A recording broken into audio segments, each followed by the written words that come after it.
C'est bon, désactivé. Bonjour. Est-ce que vous m'entendez? Oui, madame. D'accord. Vous voyez les diapos? Ils sont des intoxications par les plantes. Non, madame. Non? Non.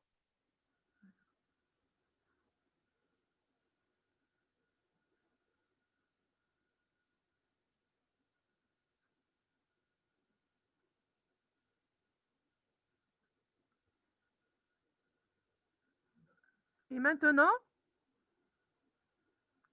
vous Non, voyez madame. intoxication par les plantes. Non. Non, madame.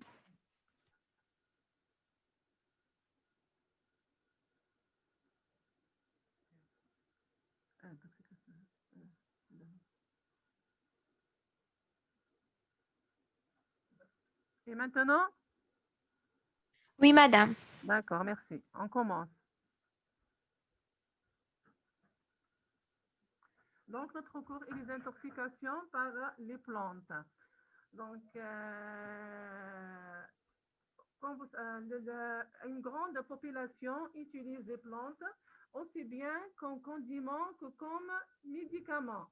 Donc, la confusion d'une plante vénéneuse en plante toxique avec une plante comestible peut entraîner des intoxications graves et parfois la mort.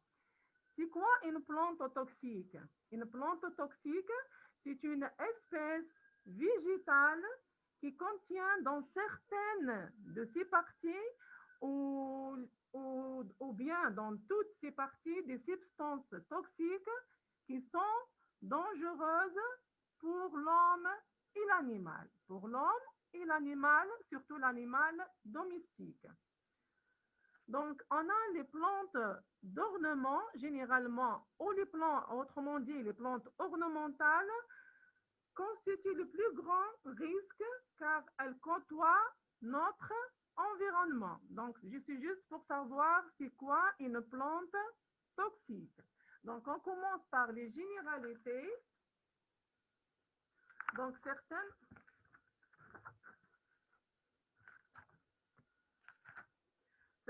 plantes sont dangereuses par les constituants toxiques auxquels les divers animaux et l'homme ne réagissent pas de la même façon. Par exemple, l'escargot qui se nourrit de la belladone. La belladone, c'est une espèce végétale toxique qu'on appelle la Tropa belladonna. N'en souffre pas, mais celui qui consomme cette plante, il risque de ressentir quelques malaises. Pourquoi? C'est par le biais de la chaîne alimentaire que la substance toxique passe du végétal initial jusqu'au carnivore ultime ou dernier carnivore qui est l'escargot. Donc, ce sont des généralités, mais il faut souligner que certains éléments toxiques n'existent que dans telle ou telle partie de la plante. Que dans telle ou telle partie de la plante ou à certains stades de végétation seulement. Par exemple, il y a des substances toxiques qui existent dans la racine, d'autres dans la tige, d'autres dans la feuille et les fleurs, ou bien dans toutes les parties de la plante. Il y a d'autres, par exemple, à certains stades de végétation seulement. Il y a des plantes qui sont toxiques à maturité, d'autres avant maturité. Par exemple, il y a des plantes qui sont toxiques en période de floraison, d'autres en stade de fructification, etc. Parmi ces plantes vénéneuses, celles dont l'ingestion de quantités minimes de racines, tiges, feuilles ou fruits provoque un empoisonnement grave. On dit que cette plante est toxique que par exemple, l'ingestion de quantités minimes provoque des intoxications ou provoque des troubles graves. Donc, les autres qu'il faut également considérer comme toxiques en raison de leur substance active sont généralement moins dangereuses et causent des intoxications dans certaines conditions seulement. Donc, on considère une plante toxique sauf si l'ingestion de quantités minimes provoque des intoxications graves. Donc, cette plante, généralement, on dit les plantes toxiques ne sont pas toxiques au vrai sens du terme, mais sont plus ou moins dangereuses pour l'organisme humain selon la quantité ingérée, c'est-à-dire selon la dose. La teneur en principe actif, c'est-à-dire la toxicité d'une espèce déterminée, peut subir des variations quantitatives. Celles-ci dépendent la teneur en principe actif, la toxicité d'une espèce déterminée peut subir des variations. Je vais voir vos messages.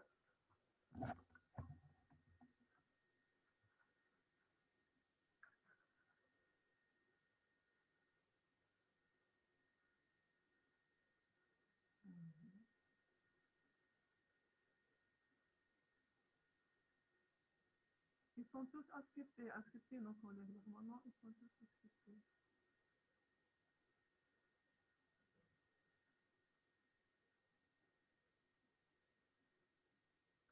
Donc, la teneur en principe actif,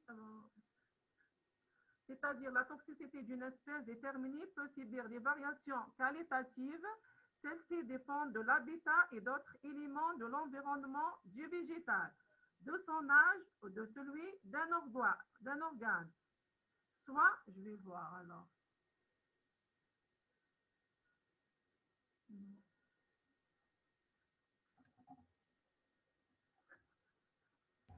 Vous m'entendez pas? Oui. Et maintenant? Ça va.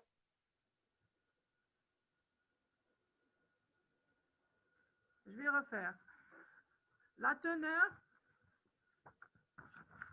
en principe actif, c'est-à-dire la toxicité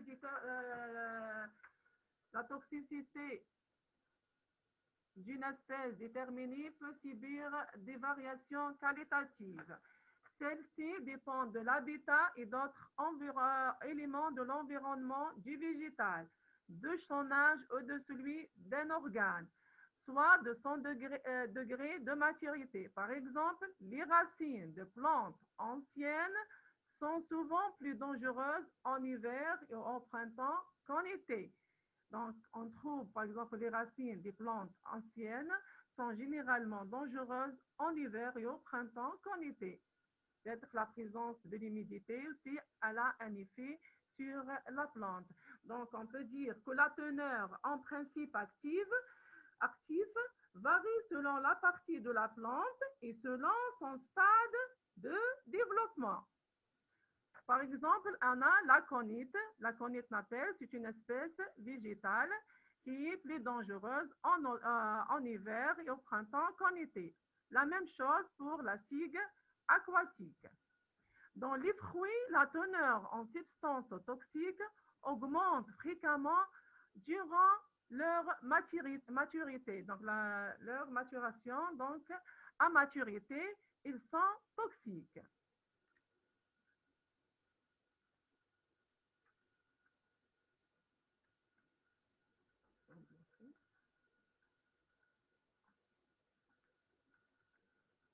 En réalité, les constituants toxiques sont de nature fort diverses. On a des alcaloïdes, des hétérosides, des protéines, des glycoalcaloïdes, etc. Toutes ces substances nocives peuvent intervenir soit au niveau de nos organes internes, bousculant nos métabolismes, soit au niveau de la peau et des muqueuses et provoquent des dermites plus ou moins graves. Ça, des généralités sur les principes actifs généralement de la plante et sur les plantes générales ou l'existence de principes actifs dans telle ou telle partie de la plante. Est-ce que c'est clair? Donc, nous allons prendre à titre Oui, madame.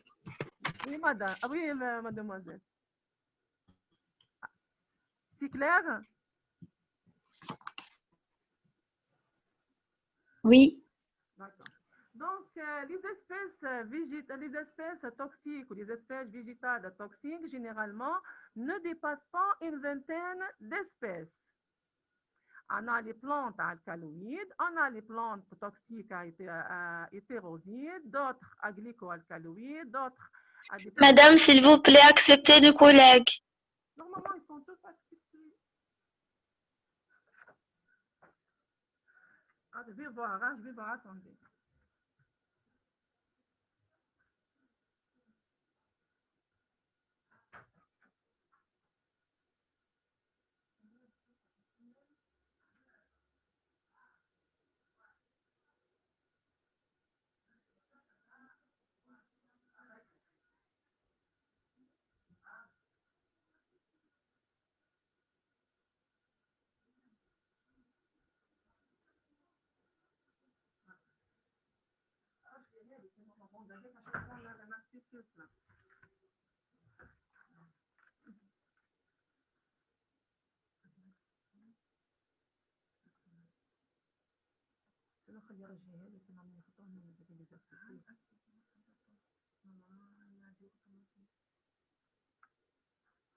Normalement, vous passez systématique. Hein? Normalement, ils sont tous acceptés. Ah. Est-ce que vous m'entendez maintenant? Oui. Ah, d'accord, je continue.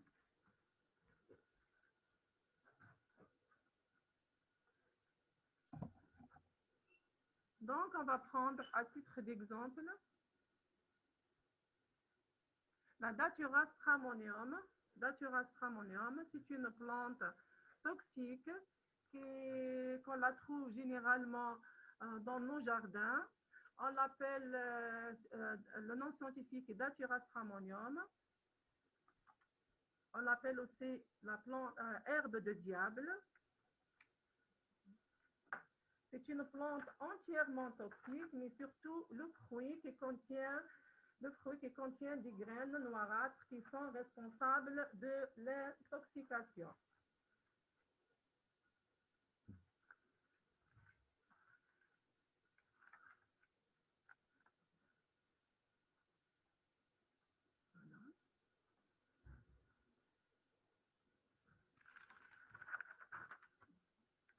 Donc, on l'appelle, c'est une plante, c'est une sous-famille des Solanacées. Elle mesure, c'est une plante herbacée pouvant atteindre plus d'un mètre, commune dans les champs. Elle a de grandes feuilles molles, c'est-à-dire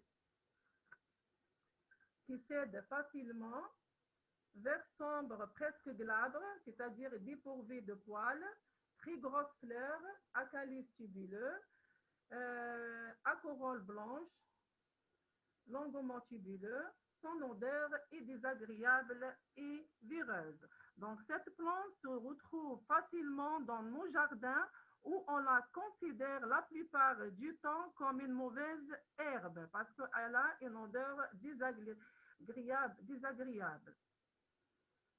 Donc, les fruits sont des capsules ovales, le plus souvent épineuses, délicates, dans lesquelles se trouvent de très nombreuses graines noirâtres. Donc, toutes les parties de la plante sont toxiques, mais surtout les fruits, surtout les graines contenues dans le fruit. Donc, les graines sont parfois responsables d'accidents chez les enfants, mais toute la plante est toxique. Donc, cette plante, elle fleurit de juillet à octobre. Les principes toxiques responsables des empoisonnements, ce sont des alcaloïdes. On a l'atropine, l'hyoscyamine et scopolamine. On a trois principes actifs de contenus dans la plante, dans cette plante qui est l'Atropa belladonna. Ce sont des alcaloïdes. Donc, l'intoxication, comment elle provient?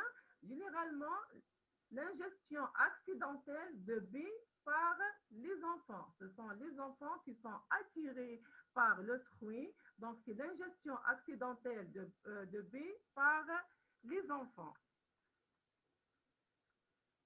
Qu'est-ce qu'on peut dire aussi?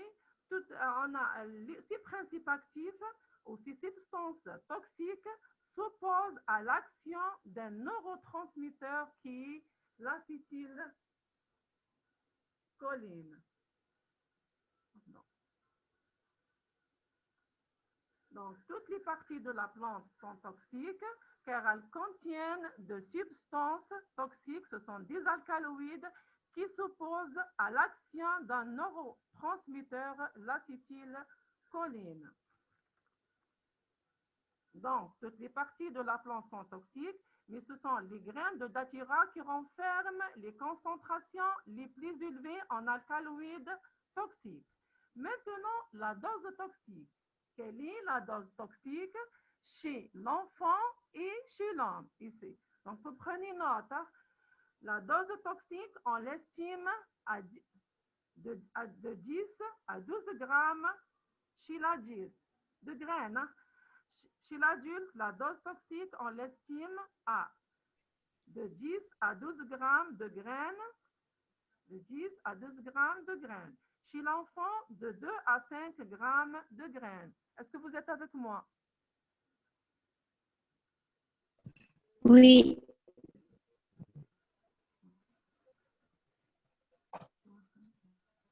Madame, j'ai pas bien entendu la dose toxique chez les enfants. La dose toxique pour l'enfant, c'est 2 à 5 graines, grammes plutôt, grammes de graines. 2 à 5 grammes de graines.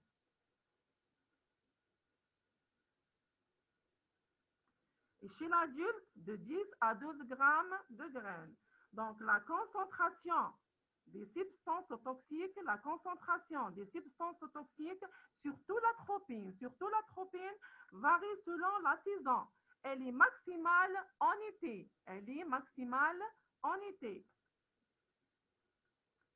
Donc, on va voir, après ingestion de ces graines, quel est le tableau clinique? Généralement,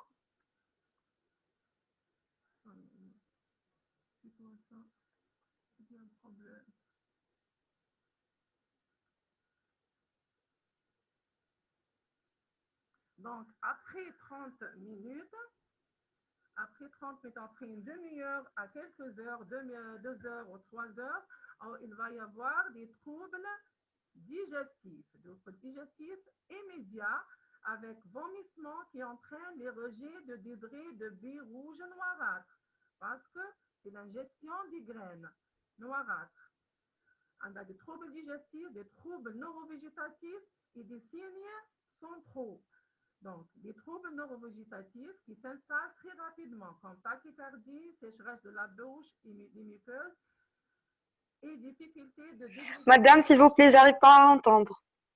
Vous n'entendez pas? Madame, est-ce que vous pouvez lever la voix un peu? On n'entend rien. Oui. Vous voyez pas même les diapos aussi? Non, Si on les voit diapos sont visibles. Si les diapos sont visibles. L'explication, vous n'entendez pas? Donc, après l'ingestion des graines de Datura stramonium, le tableau clinique se présente comme suit. On a, après 30 minutes, une demi-heure à 2 heures, on a des troubles digestifs, des troubles neurovégétatifs qui s'installent rapidement et des troubles centraux. Je vais voir vos questions.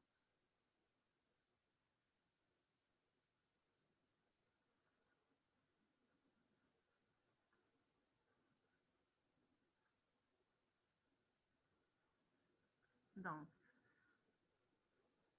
apparaissent en même temps des signes centraux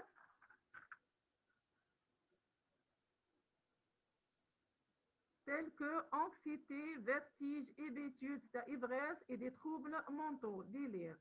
Divers signes peuvent être encore associés à cet empoisonnement. Je vais lire le tableau clinique, puis je vais expliquer. Retention d'urine, constipation, hyperthermie, sédation du système nerveux, plus marquée en raison de la présence de scopolamine.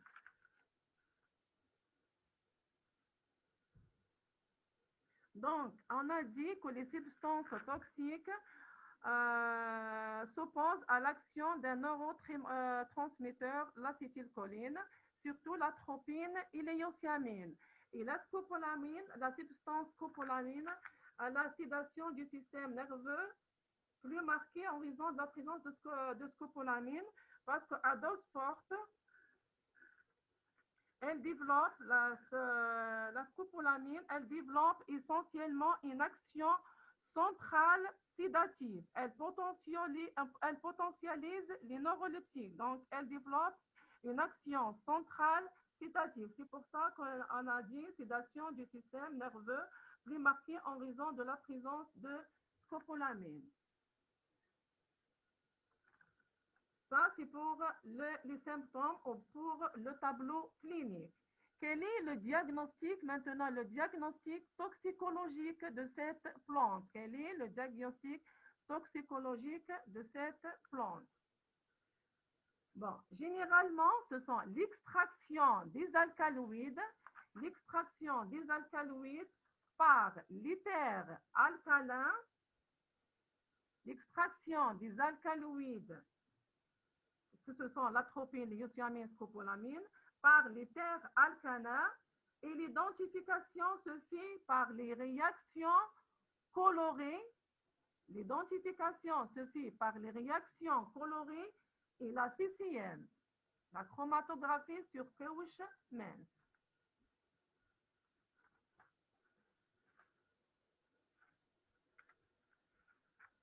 Est-ce que c'est clair? Oui. Donc maintenant, le traitement, conduite du traitement. Généralement, il n'existe pas d'antidote. Donc, le traitement, il est généralement symptomatique.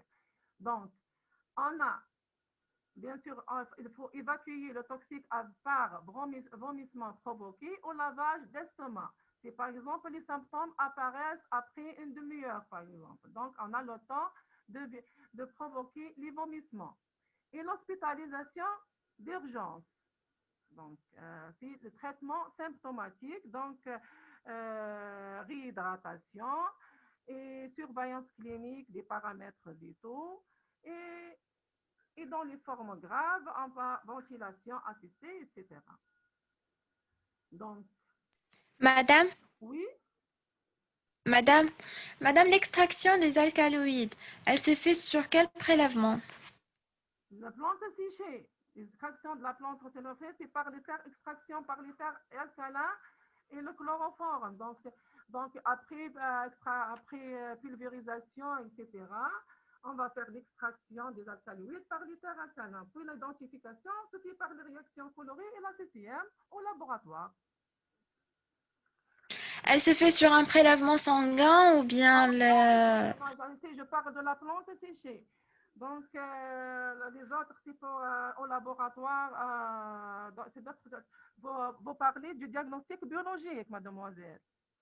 Moi, je parle du diagnostic toxicologique à partir de la plante. Les autres, on peut peut-être, on utilise d'autres tests ici, comme,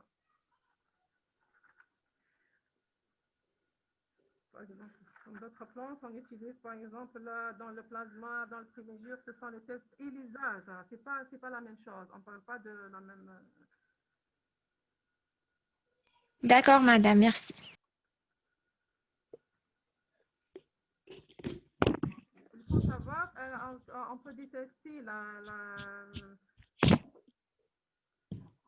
surastramonium, c'est aussi. Moi, ici, de technicien toxicologique, c'est à partir de la plante séchée. Donc c'est pas à partir des graines. Je vais vous répondre pour cette question parce que pour les autres plantes, le ricin, etc., peut-être je vais vous donner, est-ce qu'on peut détecter la substance toxique dans les urines, le plasma, etc. Donc, pour la datura, je sais.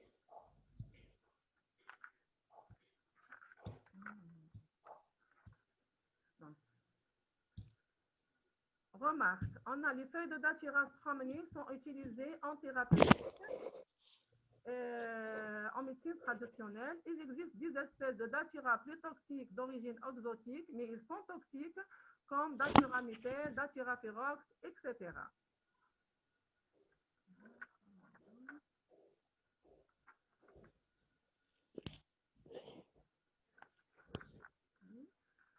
Donc, concernant la datura, maintenant,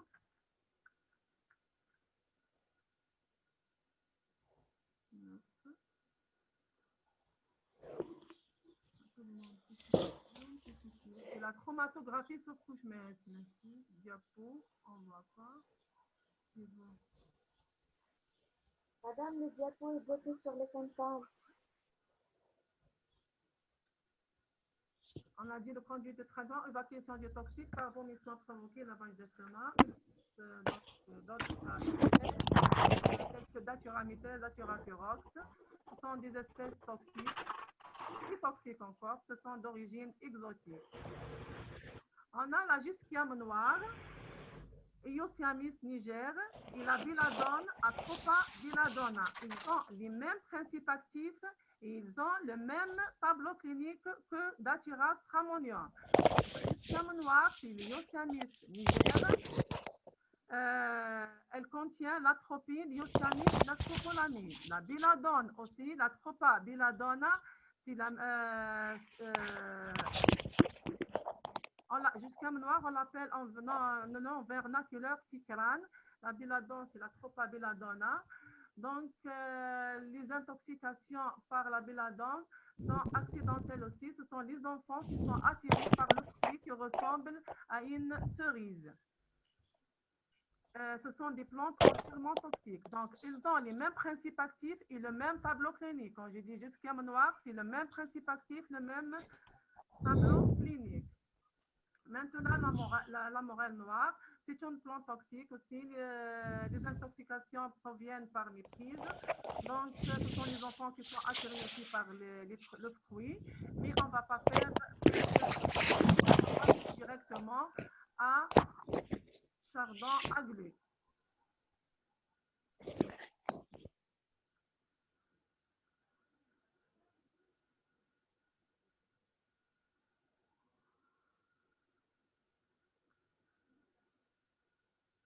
La Tractylis gumifera, c'est une plante de la famille des composés. C'est une plante de la famille des composés. Le nom scientifique, c'est Atractylis gumifera. C'est une plante qui possède profondément des feuilles profondément découpées et piquantes. Après fructification, il y a un latex blanc jaunâtre qui est sécrété de la plante. Les enfants l'utilisent comme chewing-gum. Il est très toxique aussi. Cette espèce est présente dans tous les pays du bassin méditerranéen.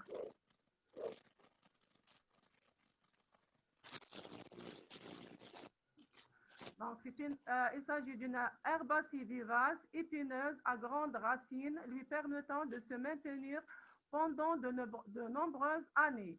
Les fleurs apparaissent en été entre le mois de juin et juillet. La racine, malgré sa toxicité, fait parfois l'objet d'une utilisation en médecine populaire.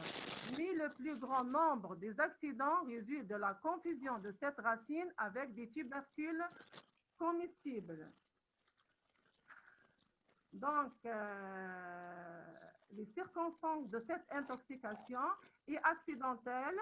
Les enfants confondent la racine avec d'autres comestibles, avec d'autres plantes comestibles. Donc, confondent la racine du chardon agli avec la racine des plantes comestibles comme les artichauts sauvages. Ainsi, l'utilisation de la glu sécrétée par la plante, les enfants ils les utilisent comme chewing-gum. Donc, la glu, elle est toxique, elle est fortement toxique. Donc, pourquoi? Parce que la racine mâchée pour son goût sucré par les enfants.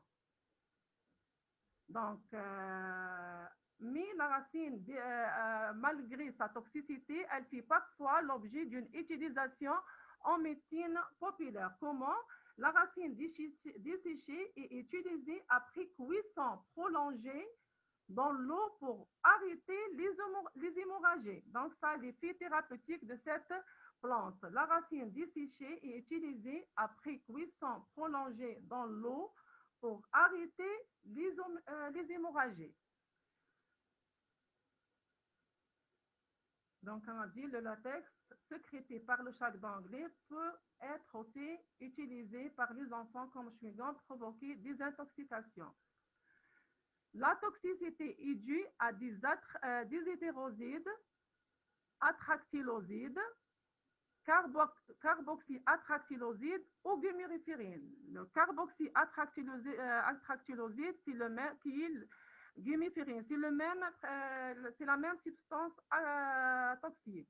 On a l'attractyloside et gumiférine ou carboxyattractyloside. Quelle est la dose toxique?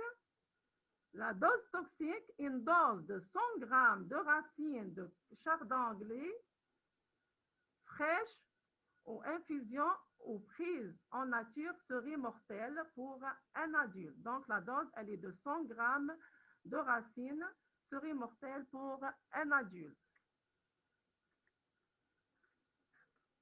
100 grammes, madame, c'est ça? 100 grammes, oui. Merci.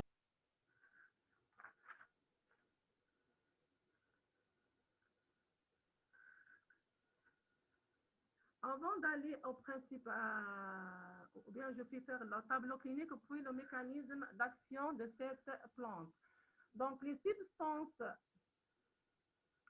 on a dit que toutes les parties de la plante sont toxiques, surtout la racine, parce qu'elle renferme la grande teneur en principe toxique, puis suivi de la tige, la fleur et la graine, etc.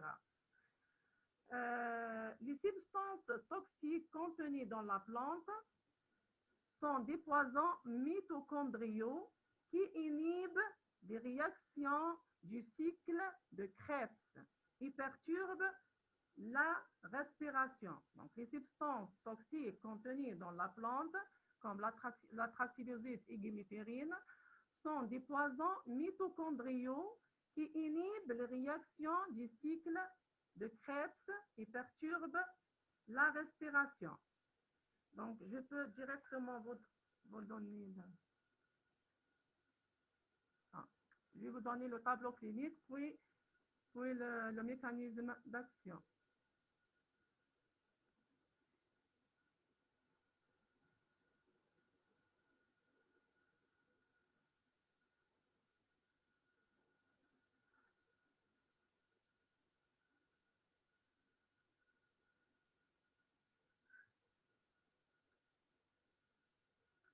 Bon.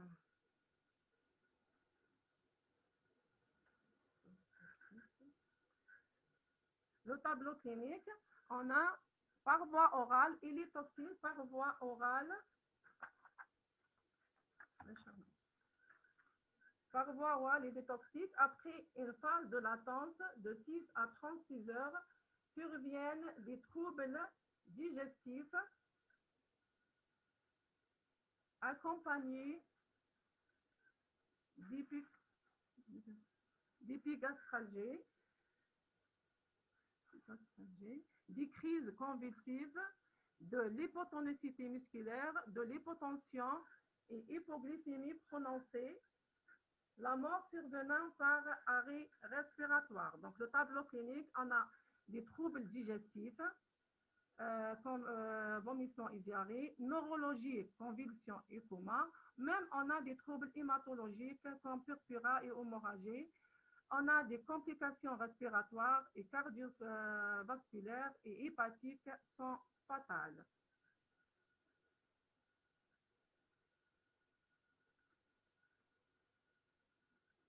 Donc, toute intoxication, même non dramatique, laisse très longtemps des séquelles en raison de l'action profonde de l'atractyloside au niveau du foie. Donc, l'atractyloside a un effet sur le foie.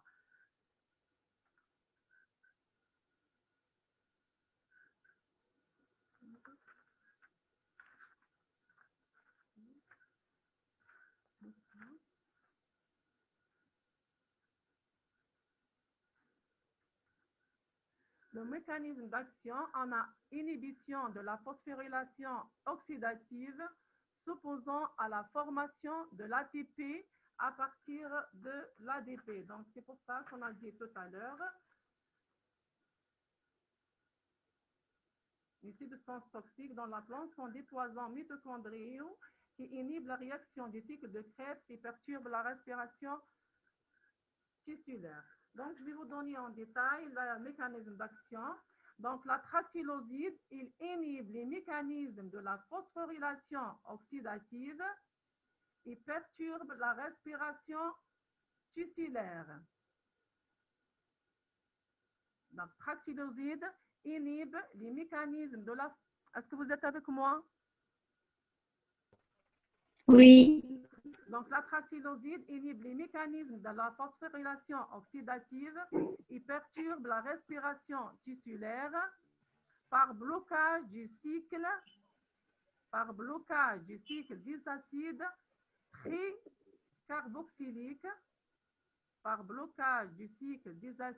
tricarboxyliques, Son action sur le métabolisme des glucides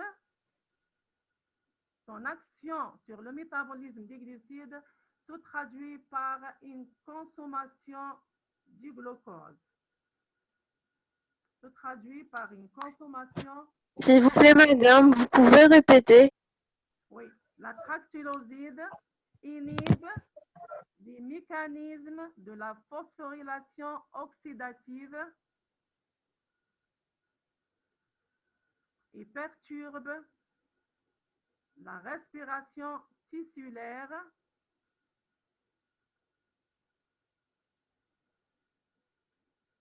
par blocage du cycle des acides tricarboxyliques.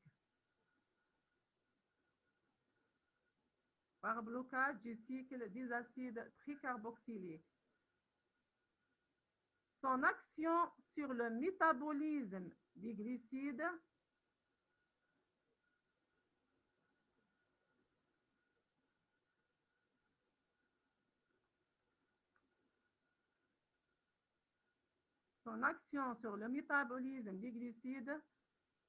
se traduit par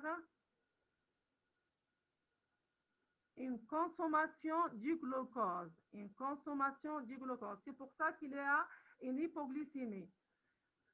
Par une consommation du glucose et un épuisement des réserves de glycogène.